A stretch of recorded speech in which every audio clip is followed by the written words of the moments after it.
Shalom Bapak Ibu yang dikasihi oleh Tuhan kita Yesus Kristus. Senang bisa berjumpa kembali dengan Bapak Ibu semua. Walaupun dalam online begitu, tetapi saya percaya bahwa kita terus-menerus setia di dalam pelayanan bersama-sama dengan Tuhan. Hari ini firman Tuhan akan dilayani oleh Bapak Pendeta Henry Tarigan dari GKMI Sempakata Medan. Tuhan Yesus memberkati pelayanannya hari ini. Namun sebelumnya, marilah kita berdoa. Mari kita semua berdoa memohon pertolongan Tuhan di dalam mendengarkan firman-Nya. Tuntunlah kami Tuhan, dan puaskanlah hati kami hari ini dengan kebenaran-Mu. Karena firman-Mu adalah kebenaran, dan firman-Mu adalah berfungsi untuk menyatakan kesalahan kami, memperbaiki kami di dalam kelakuan kami. Dan itulah yang akan menyucikan kami. Kami bersyukur kalau ada kesempatan yang Kau terus beri bagi kami, untuk kami menyucikan diri kami, memperbaiki kelakuan kami. Dan apa yang kami baca, kami tahu bahwa kebenaran-Mu itulah yang kami baca. Biarlah hati kami dengan sikap yang rindu, sikap yang mau berubah, dan sikap yang mau melakukan kebenaran-Mu. Karena tanpa melakukan firman Tuhan, kami tidak akan berbahagia di dalam kehidupan kami. Berkati kami semua dengan firman-Mu, dan turunlah anugerah-Mu, dan beri kami kesempatan untuk hidup di dalam firman-Mu dan menikmati Tuhan di dalam kehidupan kami. Di dalam nama Tuhan Yesus kami memohon pertolongan-Mu. Amin. Hari ini kita melihat Yosua pasal 3. Yosua pasal 3 ayat 1 sampai 10. Mari kita baca bersama-sama dengan semangat, dengan kuat, dan sambil kita merenungkan apa yang dikatakan firman Tuhan ini. Yosua pasal 3 ayat 1 sampai 10. Mari kita baca bersama-sama. 2, 3, ya. Yosua bangun pagi-pagi, lalu ia dan semua orang Israel berangkat dari Sidim, dan sampailah mereka ke sungai Yordan. Maka bermalamlah mereka di sana sebelum menyeberang. Setelah lewat 3 hari, para pengatur pasukan menjalani seluruh perkemahan dan memberi perintah kepada bangsa itu, katanya, setelah kamu melihat tabut perjanjian Tuhan Allahmu yang diangkat para imam yang memang suku Lewi, maka kamu harus juga berangkat dari tempatmu dan mengikutinya. Hanya antara kamu dan tabut itu harus ada jarak, kira-kira 20 hasta rencananya. Janganlah mendekatinya, maksudnya supaya kamu mengetahui jalan yang harus kamu tempuh, sebab jalan itu belum pernah kamu lalui dahulu. Berkatalah Yosua pada masa itu, kuduskanlah dirimu, sebab besok Tuhan akan melakukan perbuatan yang ajaib di antara kamu. Dan kepada para imam itu Yosua berkata demikian, angkatlah tabut perjanjian dan terbanglah di depan bangsa itu. Maka mereka mengangkat tabut perjanjian dan berjalan di depan bangsa itu. Dan Tuhan berfirman kepada Yosua, pada hari inilah aku mulai membesarkan namamu di mata seluruh orang Israel, supaya mereka tahu bahwa seperti dahulu aku menyertai Musa, demikianlah aku akan menyertai engkau. Maka kau perintahkanlah kepada para imam mengangkat tabut perjanjian itu. Demikian, setelah kamu sampai ke tepi air sungai Yordan, haruslah kamu tetap berdiri di sungai Yordan itu. Lalu berkatalah Yosua kepada orang Israel, datanglah ke barat dan dengarkanlah firman Tuhan Allahmu. Lagi kata Yosua, dari hal inilah akan kamu ketahui bahwa Allah yang hidup ada di tengah-tengah kamu, dan bahwa sungguh akan berlalunya orang Kanaan, orang Het, orang Hewi, orang Peris, orang Girgazi, orang Amori, dan orang Yebus itu dari depan kamu. Demikianlah firman Tuhan. Berbahagialah orang yang mendengar dan melakukan firman Tuhan. Bapak Ibu saudara-saudari, visi sudah jelas kepada Joshua, dan saya kira tidak diragukan lagi firman Tuhan. Sebagaimana Tuhan sudah berbicara dengan jelas kepada Yosua kemana bangsa ini akan dituntun dan apa yang akan dilakukannya. Kalau pasal 1 kita jelas ada perintah Tuhan kepada Joshua untuk membawa bangsa Israel kemana? Ke seberang sungai Yordan dan mengalahkan bangsa-bangsa yang ada di tanah Kanaan. Dan bagaimana Joshua melakukannya pun jelas visi kepada dia. Dan dikatakan setiap tanah yang kau injak akan menjadi milikmu, ya, tanah yang sudah ditentukan oleh Tuhan. Dan bagaimana melakukannya, janji Tuhan, aku akan menyertai. Dan bagaimana melakukannya secara praktis pun Tuhan sudah katakan, hanya kuatkan dan teguhkanlah hatimu, jangan tawar hati, dan jangan menyimpang ke kanan dan ke kiri. Ikutilah firman Tuhan ini. Jelas sekali firman Tuhan, jelas sekali visi Tuhan. Tetapi sampai di situkah berhenti? Kalau Joshua tidak melanjutkan itu dan dia sudah jelas dengar, sudah jelas secara praktisnya pun jelas visi Tuhan. Tapi apa yang menjadi bagian daripada Joshua? Apa yang menjadi bagian kita? Apa yang menjadi bagian bangsa Israel? Kalau sudah jelas visi Tuhan, sudah jelas firman Tuhan, dan cara melakukannya pun secara praktis sudah dilakukan. Kalau kita melihat pasal 1, bagian Joshua adalah mengerahkan seluruh pasukan untuk bergerak. Dan dia juga mengatakan bahwa menyiapkan bekal-bekal. Dan kalau kita lihat, hari ini tidak kita bahas, kita langsung ke pasal 3, adalah bagaimana Joshua mengirim apa? Pengintai. Berapa orang dikirim? 2 orang. Itu adalah bagian bagaimana dia menggenapi visi. Kalau sudah sampai visi dan kita tidak lanjuti, maka Tuhan tidak akan bertindak. Tuhan memang sudah siap bergerak bersama Joshua. Kalau kita juga bergerak dan melakukan apa yang menjadi bagian kita. Pasal 1, bagaimana Joshua sudah memerintahkan ya untuk membawa bekal 3 hari dan sebagainya, mengatur. Yang pasal 2 adalah bagaimana dia mengutus 2 pengintai. Memang kalau Musa mengutus berapa orang pengintai? 12. Tetapi Joshua hanya mengutus berapa? Hanya 2 orang. Ya untuk apa banyak-banyak kalau provokator semua, ya kan? 12 orang. 2 orang yang mantap, ya kan? 10 orang lebih banyak memanas-manasi saja, mengompor-ngompori. Tapi kali ini Joshua hanya mengutus 2. Untuk apa punya ayam jantan 1 kandang, tapi nggak pernah berkokok pagi, ya kan? Lebih bagus 1 ayam jantan tapi menggemparkan seluruh kampung, ya kan? Untuk apa? Ya. Maka oleh karena itu Joshua di dalam melakukan visi itu sudah jelas pun, tapi ada bagian dia menyuruh mengintai 2 orang. Yang ini pasti orang-orang yang sudah dia lihat siapa yang berkompeten, ya, yang memang lolos seleksi. Dan kita lihat bagaimana pengintian itu sungguh berhasil. Pasal 3, apa yang dilakukan Joshua? Kita melihat hari ini dia katakan bahwa kita akan bergerak. Joshua bangun pagi-pagi. Ini juga menandakan bahwa Joshua adalah orang yang apa kalau bangun pagi-pagi? Ya orang yang rajin, ya kan? Kalau bangun jam 10 itu rajin atau enggak, ya kan? Tapi pagi-pagi Joshua bangun pagi-pagi, dan semua orang Israel katakan kita berangkat ke Sitim dan sampailah di sungai Yordan. Lalu dia suruh bermalam di sana sebelum menyeberang. Dan setelah 3 hari pengatur pasukan mengalami seluruh perkemahan, lalu dia memberi perintah kepada bangsa itu, segera sesudah kamu melihat tabut perjanjian Allahmu yang diangkat para imam, yang memang 10 Lewi, maka kamu harus juga berangkat dari tempat. Jadi bagaimana bagian-bagian kita itu harus kita kerjakan untuk mencapai visi. Ya, waktu ibu pulang, saya menjemput. Ya biasa kalau istri udah lama berpisah, ya kan? Ya bagi saya lama itu kalau 5 hari itu, ya. Bagi saudara saja nggak lama itu, ya. Saya menjemput ibu di bandara. Dan saya lihat kalau di bandara itu kan ada kaca sebelum dia keluar, ya kan? Dan dari sana pun dia sudah ada dada saya, ya.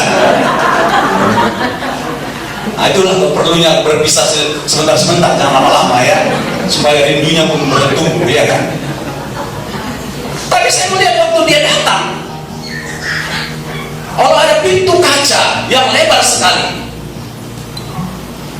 apa yang terjadi? Waktu ibu mendekati kaca itu, bagaimana kacanya? Terbuka, ya kan? Bisakah terbuka kaca itu kalau kita tidak dekat kepada kaca yang kalau datang orang? Ya kalau saudara, ya kalau mungkin bandara saudara nggak pernah ya.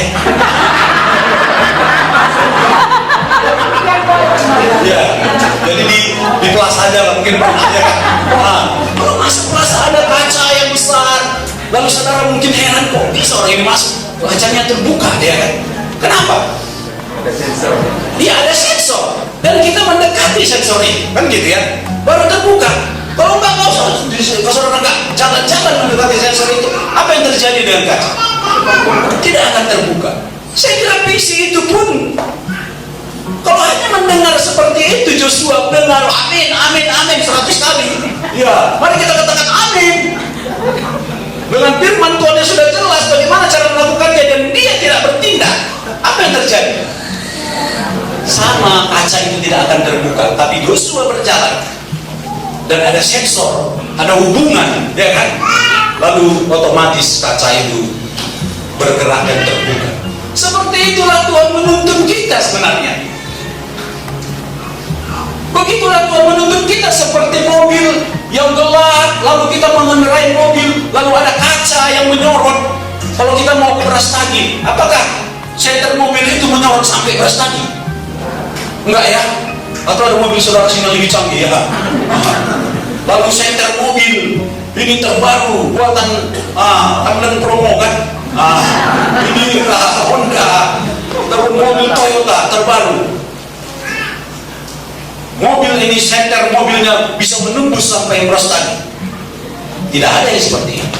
Tapi waktu mobil itu dikendarai, apa yang terjadi? Waktu gelap, 5 meter dia menyinari, lalu berjalan lagi mobil itu 5 meter lagi dia sinari sampai nanti ke Brastagi, ya kan? Saudara, kalau nggak pernah melangkah, oh kami ini hebat, visi kami, Tuhan sudah berbicara kepada hamba Tuhan kami itu hanya mimpi. Nanti seperti yang saya di nelpon saya itu kan, dia bilang, Bapak itu bang mimpi, ya. Saya yang dimarahi. Kerja Pak, kerja, jangan mengharapkan. Jadi kebalikannya, dia marah kan. Kalau itu hanya dengar visi, dengar firman Tuhan, lalu menjadi firman Tuhan itu sebagai kolektor kita, ya, koleksi kita, maka itu tidak akan pernah kita nikmati. Tapi Joshua kerahkan semua orang, pasukan, menginap 3 hari, bawa bekal. Kau menginap dulu di sini, nanti kita menyeberang. Lalu utus pengintai. Padahal tadi sudah jelasnya, aku akan menyertai engkau. Tapi ada tindakan, ada yang harus kita lakukan untuk mencapai di sini. Saudara, di sini dikatakannya, oke, kita akan menyeberang. Dan syaratnya adalah apa? Apa syaratnya? Iya, pertama dia katakan kau harus mengikuti tabut. Segera sesudah kamu melihat tabut perjanjian Tuhan Allahmu yang diangkat para imam yang memang suku Lewi, maka kamu harus juga berangkat dari tempatmu dan mengikutinya. Jadi waktu itu yang dipakai Tuhan sebagai penunjuk adalah apa? Tabut yang diangkat oleh para imam. Dan ini ada peraturannya. Tabut di depan, orang Lewi yang mengangkat, lalu apa? Kamu ngikut di belakang, jaraknya berapa? 2000. Ya, hasta atau sekira-kira 1 kilometer, 900 meter. Ya, jadi tabut di depan yang diangkat oleh imam Lewi, lalu mereka mengikuti dan jaraknya pun sekitar 1 kilometer. Tujuannya apa? Iya, supaya kelihatan. Tabut adalah sebagai tanda bahwa kehadiran Tuhan. Kalau dulu, apa yang menuntun bangsa Israel keluar dari Mesir? Ada tiang api dan ada tiang awan. Tapi kali ini, Tuhan menuntun bangsa Israel melalui Yosua untuk menyeberang Sungai Yordan dengan apa? Tabut. Tuhan memang tetap sama, dulu, sekarang, dan selamanya. Tapi metodenya bisa berbeda. Ya kan? Metodenya bisa berbeda. Kita pun kan gak selalu kita mengandalkan pengalaman kan. Oh, kali ini kita akan ditolong oleh Tuhan. SD sudah ditolong Tuhan, SMA pun akan ditolong Tuhan. Oh enggak, ya kita terus berdoa bergumul dengan cara Tuhan. Tabut sekarang ada di depan sebagai tanda kehadiran Tuhan.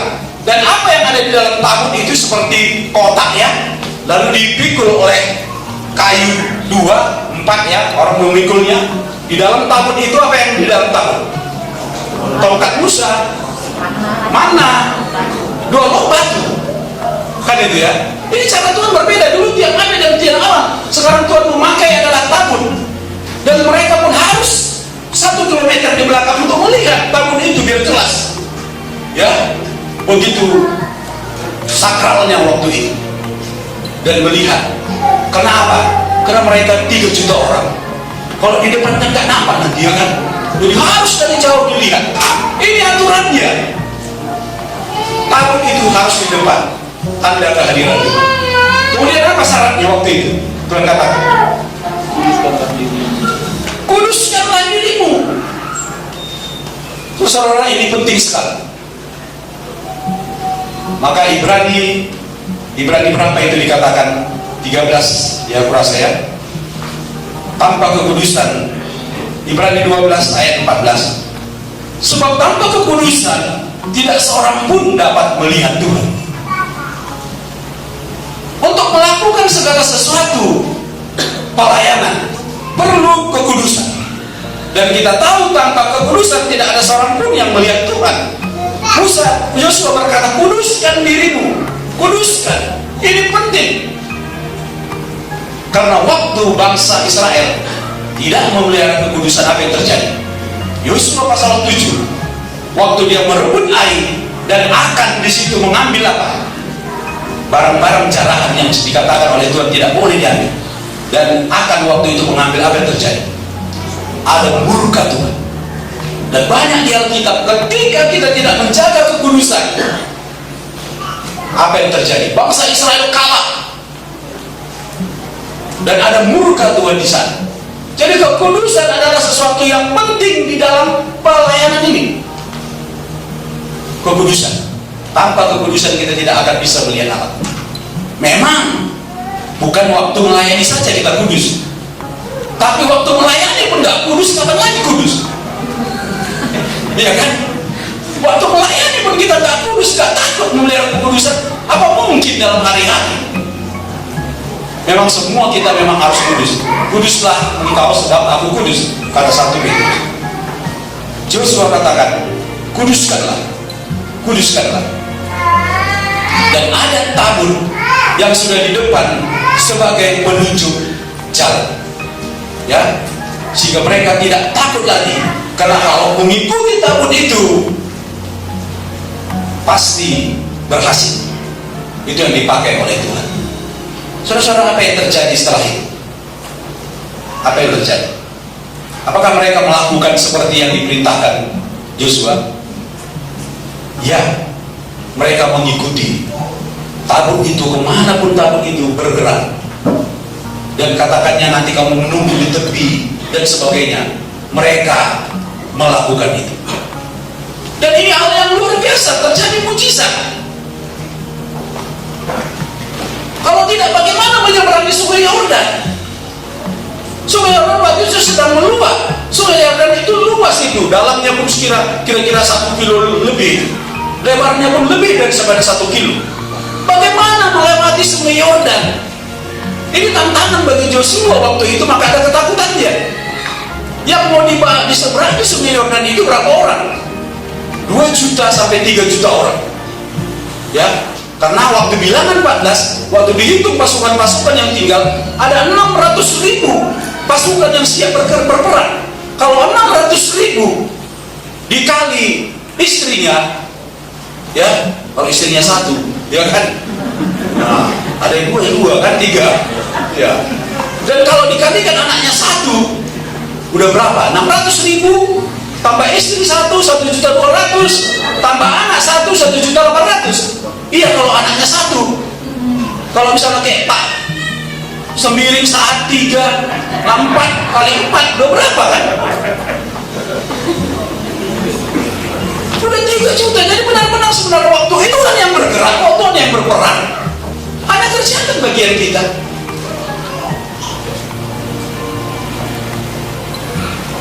2 juta orang melewati Sungai Yordan. Ya, kalau dibariskan di sini 100 dengan 3 juta orang, berapa kilometer itu antrinya ke belakang? Hah? Bisa bayangkan kan? Itu kalau 100 ini 100 baru panjangkan ke belakang untuk 3 juta orang, berapa barisannya? Dan apa yang terjadi? Mujizat terjadi. Mujizat terjadi waktu mereka melangkahkan kakinya. Bagaimana Sungai Yordan apa? Seperti benteng, ya, seperti terbendung. Pekerjaan siapa ya? Itu hanya pekerjaan Tuhan. Saudara-saudara, yang penting kita melakukan bagian kita. Seperti sensor tadi, kita dituntun Tuhan bukan langsung mengetahui ke depan 100 tahun lagi, 2 tahun lagi, 1 tahun lagi, tetapi sebagaimana Tuhan menuntun kita saat ini, itulah kita ikuti, dan kita tidak akan menikmati ke depannya kalau kita tidak berani melangkah. Karena berani melangkah tadi, kaca tadi pun bisa terbuka otomatis karena ada sensor. Karena berani melangkah mobil tadi, maka dia bisa menyenter, memberi penerangan ke depan sejauh itu. Tapi dia melangkah lagi, lalu diteranginya lagi ke depan. Dia berani melangkah lagi sehingga sampailah kepada tujuan. Mujizat terjadi. Sungai Yordan dikatakan bisa menjadi kering dan mereka melewati. Ya, ketakutan Joshua itu wajar, manusia punya ketakutan. Ya, tetapi bagaimana dia menyerahkan itu dan melakukan seperti apa yang dikatakan Tuhan, dan dia melihat mujizat itu, sesuatu yang luar biasa. Sungai Yordan bisa kering, bisa dibenteng, seperti jadi benteng mereka jalan. Dan saudara bayangkan bagaimana mereka melintasi Sungai Yordan itu dengan 3 juta orang, berapa jam melewati itu? Lama sekali. Mereka itu rata-rata lahir di mana? Di padang gurun. Gak pernah mereka masuk kolam renang pribadi, ya kan? Gak pernah mereka latihan renang. Jadi, dan yang dia bawa pun anak-anak, ada yang tua dan sebagainya. Tetapi Tuhan dan kita diajak kerjasama. Apa yang menjadi bagian kita? Bagian Joshua, Harun harus di depan, mereka ikuti. Lalu mereka harus menguduskan diri, kita ikuti. Dan Tuhan bekerja dan bertindak. Sesuatu yang di luar daripada logika, itu bisa Tuhan kerjakan kalau kita mengikuti dan turut seperti yang dikatakannya. Pertanyaan terakhir adalah, Sungai Yordan apa yang Tuhan mau lewati di dalam kehidupan kita? Ya, tanya dulu temannya, boleh nggak? Kalau hari itu tantangannya adalah Sungai Yordan yang harus dilewati dengan yang air yang meluap dan sebagainya, tapi mereka bisa melintasi. Kita Sungai Yordan apa di dalam hidup kita yang mau kita lewati? Ada Sungai Yordan kita? Ada ya?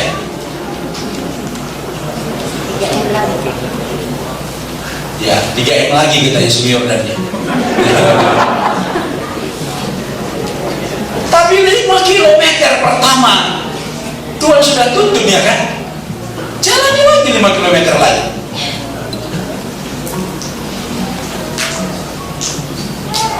Pintu kaca sudah terbuka waktu kita mendekat. Dan nanti kalau ada kaca di depan kita, dekati lagi. Kalau kita hanya diam, tak akan terbuka pintu kaca itu. Hanya keheranan kepada kita, kok bisa saya lewat dari kaca itu ya? Kok bisa lewat dia?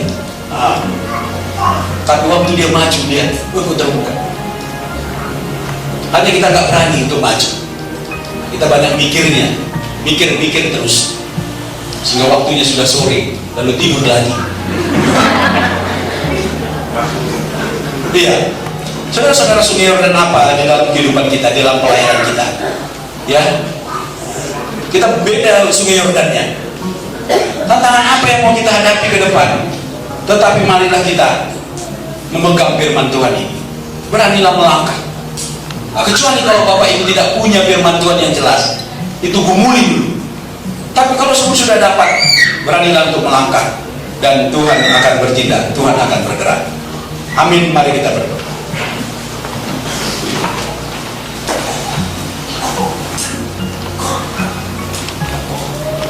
Tuhan, kami yakin bahwa mujizat waktu Sungai Yordan bisa dibendung oleh Tuhan dan mereka melewati dengan leluasa dan tidak takut. Ini bukan dongeng, tapi kami melihat juga bagaimana Yosua berani melangkah. Sudah jelas baginya ada visi, ada firman Tuhan kemana bangsa ini akan dibawa, dan caranya pun Tuhan sudah beritahu, dan janji penyertaan Tuhan pun ada dan sudah jelas baginya. Tetapi bagian daripada kami, bagian daripada Yosua, bagian daripada bangsa Israel harus kami lakukan, kami kerjakan bersama dengan Tuhan.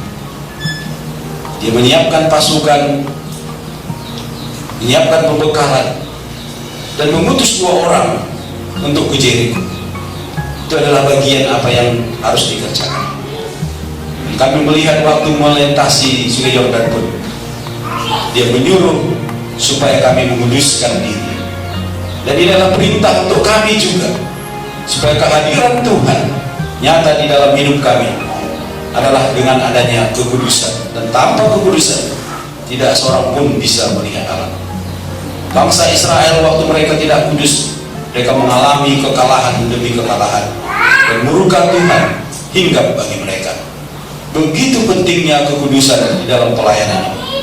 Biarlah kami menguduskan diri kami hari demi hari, karena kami tahu tanpa kekudusan Tuhan tidak mau tinggal bersama dengan kami. Terima kasih Tuhan, berilah kami keberanian untuk melangkah selangkah demi selangkah. Dan di waktu itulah kami akan menikmati tuntunan-Mu, mujizat-Mu dan penyertaan-Mu. Tanpa ada langkah satu tapak, kami tidak akan melihat mujizat-Mu itu. Terpujilah Tuhan sudah menuntun kami satu langkah di dalam pelayanan ini. Dan kami akan maju ke depan, dan kami akan melihat lagi. Tuhan akan menuntun kami lagi sampai kepada tujuan itu. Terpuji Tuhan, di dalam nama-Mu kami berdoa dan mengucap syukur, dan berdoa kepada jemaat-Mu juga yang penuh dengan ketakutan seperti Sungai Yordan yang harus mereka lewati, dan kami tidak tahu Sungai Yordan apa yang ada di dalam pikiran mereka, ketakutan mereka. Biarlah sebagaimana Joshua ini tadi, supaya itu terjadi dalam kehidupan kami. Kami berjalan bersama Allah di dalam melintasi Sungai Yordan itu yang penuh dengan banjir. Dan bagaimana bangsa Israel juga yang banyak itu, tetapi Tuhan melakukan mujizat di tengah-tengah mereka. Di dalam nama Tuhan Yesus kami berdoa dan memuji Engkau. Amin. Bapak Ibu yang dikasihi oleh Tuhan kita Yesus Kristus, kita bersyukur hari ini kita telah dilayani firman Tuhan oleh Bapak Pendeta Hendrita Arigan dari GKMI Sembakata Medan. Dan dalam minggu-minggu yang datang kita akan berjumpa kembali dalam pelayanan. Tetap setia melayani Tuhan, tetap setia di dalam persekutuan, dan Tuhan Yesus memberkati kita semua. Shalom.